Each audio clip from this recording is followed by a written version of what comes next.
안녕하십니까, 무틀란TV입니다. 민주당 정권의 고질병이 다시 도졌습니다. 더불어민주당은 4.15 총선에서 압승한 직후 오만을 경계하며 겸손을 강조했었습니다. 탄핵 역풍에 힘입어 과반 의석을 확보했지만 오만한 정치가 비판받아 2007년 해체된 열린우리당 전체를 밟지 않겠다는 의도였습니다. 하지만 총선 후 한 달이 지나면서 공정 여당의 오만 DNA가 꿈틀대기 시작했습니다. 난데없이 대법원 확정 판결까지 받은 한명숙의 유죄 뒤집기에 나선 것입니다.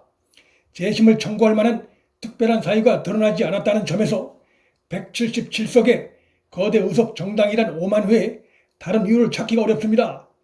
민주당 신임 원내대표인 김태년이 먼저 불을 질렀고 사법 시스템 수호에 중요한 사명이 있는 법무장관 추미애도 의원들에게 한명숙 유죄 관련해 정밀 조사할 필요가 있다고 화답했습니다. 더불어민주당 박범계도 한명숙 유죄 사건은 정치 탄압이 아니냐고 충분히 얘기를 할 만한 것이라며 거들었습니다. 박범계는 건설업자 고 한만호 비망록은 재판 당시 재판부와 검사, 변호인들이 모두 들여다본 것이라는 지적에 대해 당시에는 비망록이 국민적 관심사가 되지 않았다는 황당한 이유를 들었습니다. 한만호 비망록이 당시 대부분의 언론에 보도됐던 내용이란 점에서 박범계의 주장은 근거도 설득력도 크게 떨어지는 주장이라 할 수 있습니다. 25일 오후 일본군 위안부 피해자 이용수 할머니의 2차 기자회견이 있었습니다. 2차 회견에서 이용수 할머니는 윤미향이 사리사욕을 채워서 마음대로 국회의원 비례대표로 나갔다. 정대협이 위안부 피해자들을 30년간 이용해왔다며 울분을 토했습니다. 그런데 여권 일각에선 이용수 할머니의 폭로와 의혹 제기를 정치적 음모로 몰아가려는 오만한 행태가 끊이지 않고 있습니다. 민주당의 서두는 이용수 할머니의 기자회견을 이번 총선에서 더불어시민당 공천에 탈락한 옛 새누리당 관련 인사와 친박근혜계 인물이 지원했다는 음모론을 폈지만 이용수 할머니가 이들로부터 영향받았다는 어떠한 구체적 근거도 제시하지 못했습니다. 아니면 말고식의 무책임한 음모론이 아닐 수 없습니다. 민주당의 최고위원인 박주민도 정의기억연대 등을 압수수색한 검찰에 대해 문제가 복잡해지지 않을까 걱정이 된다고 주장했습니다. 고발이 들어온 사건에 대해 법원의 압수수색 영장을 받아 정당하게 수사 절차에 들어간 검찰을 개장해 타당치 않은 비난을 한 것입니다. 문제가 복잡해질까 걱정된다는 박주민의 발언은 진실이 드러나는 것을 못마땅해 하는 오만하고 황당한 태도라는 비판을 명시 어렵습니다. 그런데 윤미향 관련해 또 하나 매우 의심스러운 상황이 벌어졌습니다. 더불어민주당과 더불어시민당이 합당하면서 시민당의 비례대표 후보 추천 절차가 중앙선거관리위원회 공시 대상에서 제외된 것입니다.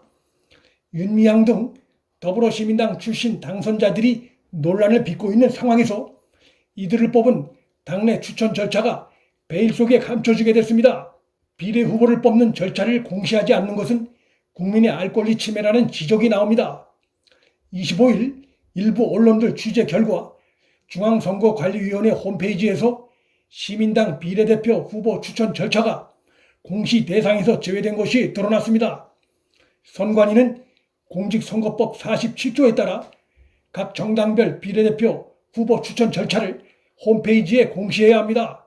그러나 민주당과 시민당이 지난 18일 합당하자 선관위는 시민당을 소멸된 정당으로 파악해 이 같은 내용을 삭제한 것인데 그 배경에 정당의 개입이 있을 수 있다는 의심을 배제하기 어렵습니다.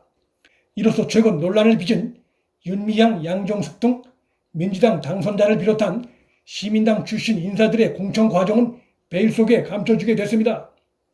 현재 시민당은 합당 이후 홈페이지를 폐쇄한 상태고 민주당은 비례대표 후보를 내지 않아 선관위에 비례대표 후보 절차를 제출하지 않았습니다.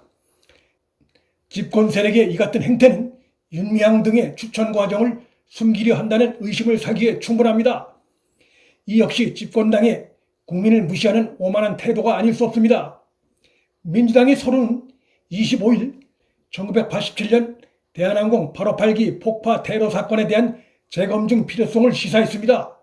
이 사건은 이미 김현희 등 북한 공작원들이 붙잡힘으로써 북한이 벌인 폭탄 테러라는 결론이 나와 있고, 무엇보다 노무현 정부 때인 2007년 북한의 폭탄 테러로 확인된 사안입니다.